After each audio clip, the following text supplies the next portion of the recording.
আজ মাসির বাড়ি এসেছি, ইতু পুজোর উদযাপন হয়েছে, তার জন্য নিমন্ত্রণ আছে, তাই এসেছি এখানে। তা এসে একটু ঠাকুরঘরটা প্রথমে এলাম, দেখি ঠাকুরকে প্রণাম করে নিই। এই দেখো ইতুর ঘট পাট্টা হয়েছে, এই যে ইতুর গাছ লাগানো হয়েছে। আর উদযাপন হয়ে গেছে রবিবার দিন, এটা রাখা রয়েছে, এটা বিসর্জন করবে জলে। এই যে মাসিমুনিদের ঘর, ঠাকুর ঘরটা কি সুন্দর সাজানো গোছানো।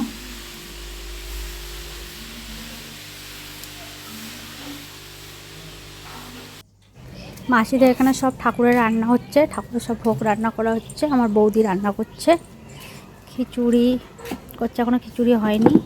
এইসব জোগাড় নিয়ে বসেছে। আর কি সুন্দর জায়গাটা দেখো, কি ভালো লাগছে বেশ। উনানে আঁচ দিয়ে রান্না করছে, কি সুন্দর, ভালোও লাগছে।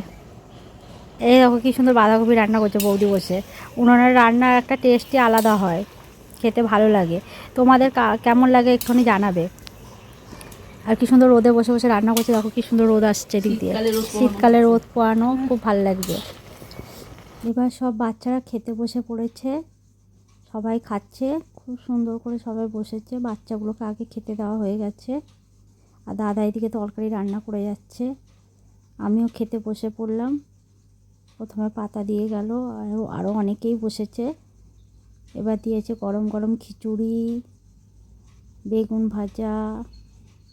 একটু বেগুন ভাজার সঙ্গে খিচুড়ি খেতে কি ভালো লাগছে, শীতকালে বেশ খিচুড়ি খেতে খুব ভালো লাগে। তারপরে দিল বাঁধাকপির তরকারি, খুব সুন্দর হয়েছে বাঁধাকপির তরকারিটা। তারপরে টমেটোর চাটনি দিল, একদম শেষে পায়েস আর একটা নলেন গুড়ের মিষ্টি। আমার ভিডিওটা কেমন লাগলো কমেন্ট করবে। যারা ইউটিউব থেকে দেখছো তারা চ্যানেলটিকে সাবস্ক্রাইব করে দেবে। Bye bye.